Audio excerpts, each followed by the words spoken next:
لوگ اپنی آنکھوں سے خدا کے دین کو کفر سے مغلوب دیکھیں، جن کے سامنے حدود اللہ پامال ہی نہیں بلکہ کالعدم قرار دے دی جائے، خدا کا قانون عملاً ہی نہیں بلکہ باضابطہ منسوخ کر دیا جائے، خدا کی زمین پر خدا کا نہیں بلکہ اس کے باغیوں کا بول بالا ہو رہا ہو، نظام کفر کے تسلط سے نہ صرف عام انسانی سوسائٹی میں اخلاقی و تمدنی فساد برپا ہو بلکہ خود امت مسلمہ بھی نہایت سرعت کے ساتھ اخلاقی و عملی گمراہیوں میں مبتلا ہو رہی ہو، اور یہ سب کچھ دیکھ کر بھی ان کے دلوں میں نہ کوئی بے چینی پیدا ہو، نہ اس حالت کو بدلنے کے لیے کوئی جذبہ بھڑکے، بلکہ اس کے برعکس وہ اپنے نفس کو اور عام مسلمانوں کو غیر اسلامی نظام کے غلبے پر اصولاً مطمئن کر دیں۔ ان کا شمار آخر محسنین میں کیسے ہو سکتا ہے؟ اس جرم عظیم کے ساتھ محض یہ بات انہیں احسان کے مقام عالی پر کیسے سرفراز کر سکتی ہے کہ وہ چاشت اور اشراق اور تہجد کے نوافل پڑھتے رہے، جزیات فقہ کی پابندی اور چھوٹی چھوٹی سنتوں کے اتباع کا سخت اہتمام فرماتے رہے، اور تزکیہ نفس کی خانقاہوں میں دینداری کا وہ فن سکھاتے رہے جس میں حدیث و فقہ اور تصوف کی باریکیاں تو ساری موجود تھیں، مگر ایک نہ تھی تو وہ حقیقی دیندار جو سرداد نداد دست در دست یزید کی کیفیت پیدا کرے، اور بازی اگرچہ پا نہ سکا تو سر تو کھو سکا کہ مقام وفاداری پر پہنچا دے۔ آپ دنیاوی ریاستوں اور قوموں میں بھی وفادار اور غیر وفادار کی اتنی تمیز ضرور نمایاں پائیں گے کہ اگر ملک میں بغاوت ہو جائے یا ملک کے کسی حصے پر دشمن کا قبضہ ہو جائے تو باغیوں اور دشمنوں کے تسلط کو جو لوگ جائز تسلیم کر لیں یا ان کے تسلط پر راضی ہو جائے اور ان کے ساتھ مغلوبانہ مصالحت کر لیں یا ان کی سرپرستی میں کوئی ایسا نظام پائے جس میں اصلی اقتدار کی باغیں انہی کے ہاتھ میں رہیں اور کچھ ضمنی حقوق اور اختیارات انہیں بھی مل جائیں، تو ایسے لوگوں کو کوئی ریاست اور کوئی قوم اپنا وفادار ماننے کے لیے تیار نہیں ہوتی، خواہ وہ قومی فیشن کے کیسے ہی سخت پابند اور جزئی معاملات میں قومی قانون کے کتنے ہی شدید پیرو ہوں۔ آج آپ کے سامنے زندہ مثالیں موجود ہیں کہ جو ملک جرمنی کے تسلط سے نکلے ہیں وہاں ان لوگوں کے ساتھ کیا معاملہ ہو رہا ہے جنہوں نے جرمن قبضے کے زمانے میں تعاون و مصالحت کی راہیں اختیار کی تھی۔ ان سب ریاستوں اور قوموں کے پاس وفاداری کو جانچنے کا ایک ہی معیار ہے، اور وہ یہ ہے کہ کس شخص نے دشمن کے تسلط کی مزاحمت کس حد تک کی، اس کو مٹانے کے لیے کیا کام کیا، اور اس اقتدار کو واپس لانے کی کیا کوششیں کی جس کی وفاداری کا وہ مدعی تھا۔ پھر کیا معاذ اللہ خدا کے متعلق آپ کا یہ گمان ہے کہ وہ اپنے وفاداروں کو پہچاننے کی اتنی تمیز بھی نہیں رکھتا جتنی دنیا کے ان کم عقل انسانوں میں پائی جاتی ہے؟ کیا آپ سمجھتے ہیں کہ وہ بس داڑھیوں کا طول، ٹخنوں اور پائنچوں کا فاصلہ، تسبیحوں کی گردش اور ورد و وظائف اور نوافل اور مراقبے کے مشاغل اور ایسی چند اور چیزیں دیکھ کر دھوکہ کھا جائے گا؟ کیا آپ اس کے سچے وفادار اور جانثار ہیں؟ حضرات، اب میں ایک آخری بات کہہ کر اپنی تقریر ختم کروں گا۔ عام مسلمانوں کے ذہن پر مدتوں کے غلط تصورات کی وجہ سے جزیات و ظواہر کی اہمیت کچھ اس طرح چھا گئی ہے کہ دین کے اصول و کلیات اور دینداری و اخلاق اسلامی کے حقیقی جوہر کی طرف خواہ کتنی ہی توجہ دلائی جائے مگر لوگوں کے دماغ ہر پھر کر انہی چھوٹے چھوٹے مسائل اور ذرا ذرا سی ظاہری چیزوں میں اٹک کر رہ جاتے ہیں جنہیں اصل دین بنا کر رکھ دیا گیا ہے۔ اس وبائے عام کے اثرات خود ہمارے بہت سے رفقا اور ہمدردوں میں بھی پائے جاتے ہیں۔ میں اپنا پورا زور یہ سمجھانے میں صرف کرتا رہا ہوں کہ دین کی حقیقت کیا ہے، اس میں اصل اہمیت کن چیزوں کی ہے اور اس میں مقدم کیا ہے اور مؤخر کیا ہے، لیکن ان ساری کوششوں کے بعد جب دیکھتا ہوں یہی دیکھتا ہوں کہ وہی ظاہر پرستی اور وہی اصول سے بڑھ کر فروع کی اہمیت دماغوں پر مسلط ہے۔ آج 3 روز سے میرے پاس پرچوں کی بھرمار ہو رہی ہے جن میں سارا مطالبہ بس اسی کا ہے کہ جماعت کے لوگوں کی داڑیاں بڑھوائی جائیں، پائنچے ٹخنوں سے اوپر کرائے جائیں اور ایسے ہی دوسرے جزیات کا اہتمام کرایا جائے۔ اس کے علاوہ بعض لوگوں کے اس خیال کا بھی مجھے علم ہوا ہے کہ انہیں جماعت میں اس چیز کی بڑی کمی محسوس ہوتی ہے جس کو وہ روحانیت سے تعبیر کرتے ہیں، مگر شاید وہ خود نہیں بتا سکتے کہ یہ روحانیت فی الواقع ہے کیا شے۔ اسی بنا پر ان کی رائے یہ ہے کہ نصب العین اور طریقہ کار تو اس جماعت کا اختیار کیا جائے اور تزکیہ نفس اور تربیت روحانی کے لیے خانقاہوں کی طرف رجوع کیا جائے۔ یہ ساری باتیں صاف بتاتی ہیں کہ ابھی تک ہماری تمام کوششوں کے باوجود لوگوں میں دین کا فہم پیدا نہیں ہوا۔ میں ابھی آپ کے سامنے ایمان، اسلام، تقوی اور احسان کی جو تشریح کر چکا ہوں، اس میں اگر کوئی چیز قرآن و حدیث کی تعلیم سے تجاوز کر کے میں نے خود وضع کر دی ہو تو آپ بے تکلف اس کی نشاندہی فرما دیں،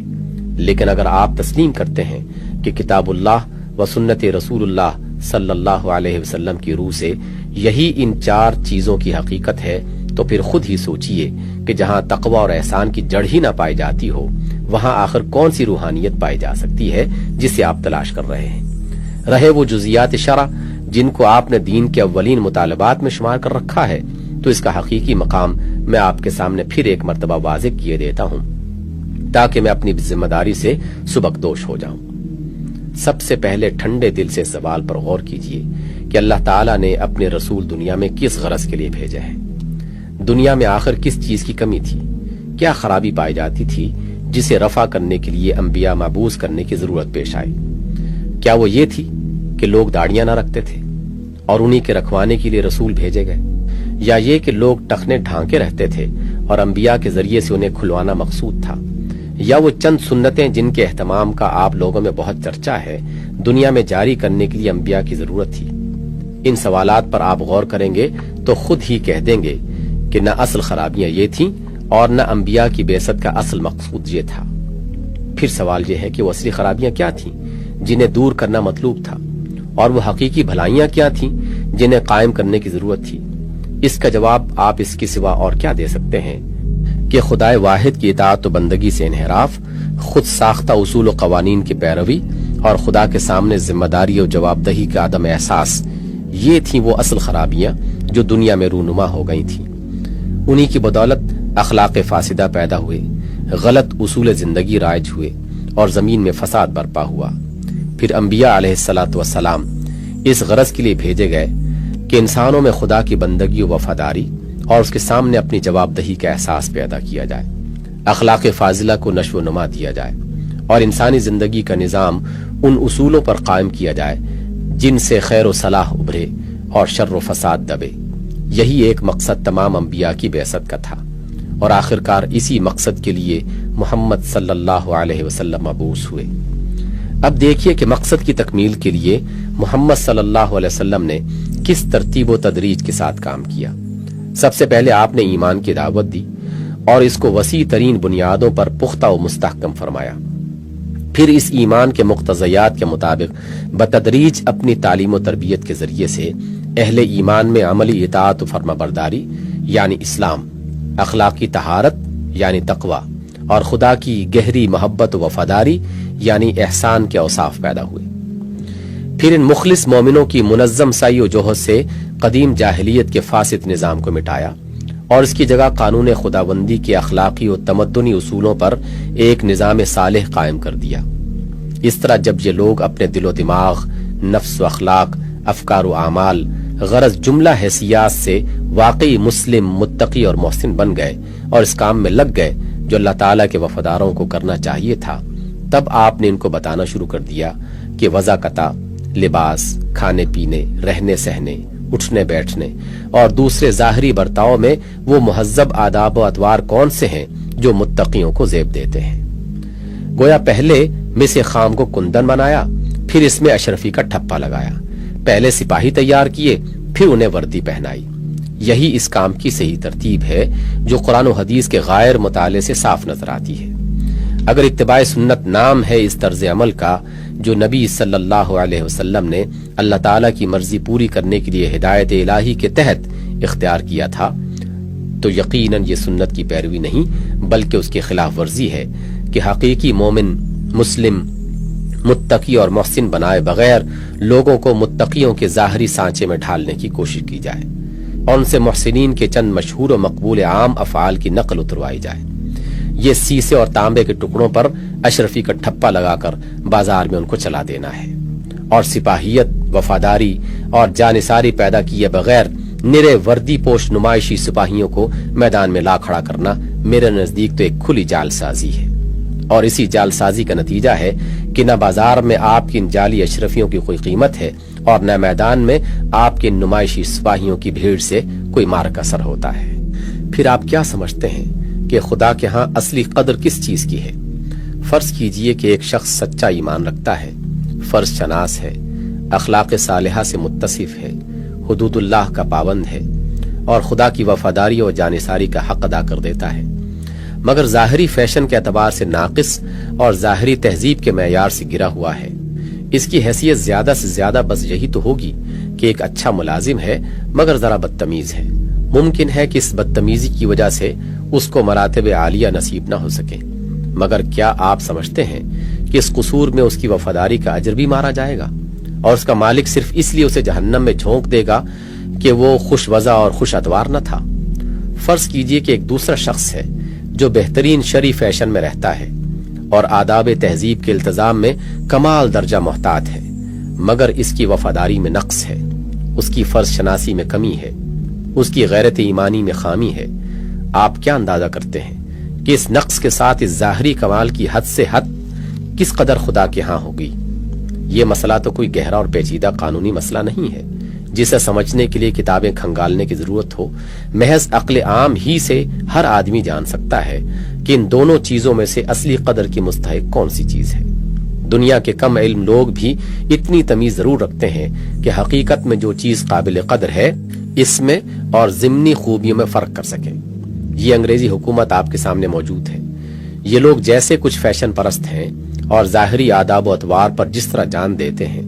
اس کا حال آپ کو معلوم ہے، لیکن آپ جانتے ہیں کہ ان کے ہاں اصلی قدر کس چیز کی ہے؟ جو فوجی افسر ان کی سلطنت کا جھنڈا بلند کرنے میں اپنے دل و دماغ اور جسم و جان کی ساری قوتیں صرف کر دے اور فیصلے کے وقت کوئی قربانی دینے میں دریغ نہ کرے، وہ ان کے نقطہ نظر سے خواہ کتنا ہی اوجڈ اور گنوار ہو، کئی دن شیو نہ کرتا ہو، بے ڈھنگا لباس پہنتا ہو، کھانے پینے کی ذرا تمیز نہ رکھتا ہو، رقص کے فن سے نابلد ہو، مگر ان سارے عیوب کے باوجود وہ اس کو سر آنکھوں پر بٹھائیں گے اور اسے ترقی کے بلند ترین مرتبے دیں گے،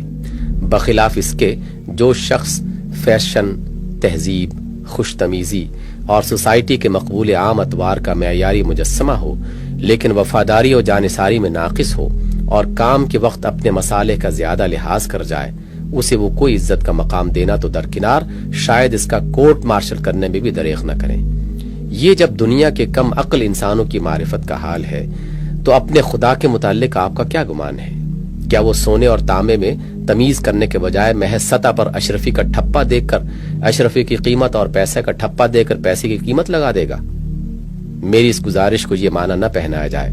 کہ میں ظاہری محاسن کی نفی کرنا چاہتا ہوں یا ان احکام کی تعمیل کو غیر ضروری قرار دے رہا ہوں جو زندگی کے ظاہری پہلوؤں کی اصلاح و درستی کے متعلق دیے گئے ہیں۔ در حقیقت میں تو اس کا قائل ہوں کہ بندہ مومن کو ہر اس حکم کی تعمیل کرنی چاہیے جو خدا اور رسول صلی اللہ علیہ وسلم نے دیا ہو،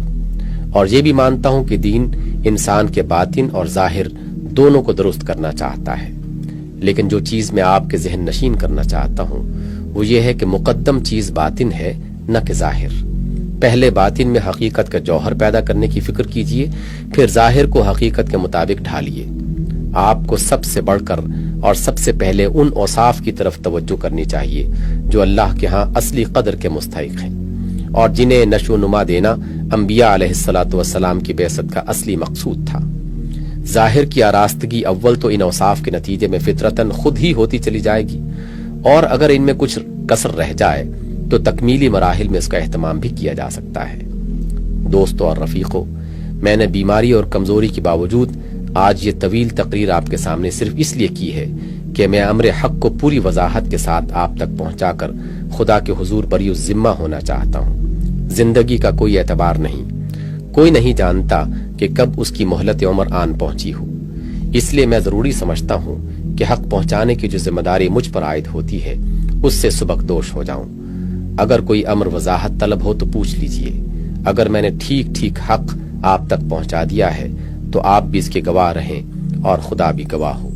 میں دعا کرتا ہوں کہ اللہ مجھے اور آپ کو سب کو اپنے دین کا صحیح فہم بخشے اور اس فہم کے مطابق دین کے سارے تقاضے اور مطالبے پورے کرنے کی توفیق عطا فرمائے۔ آمین۔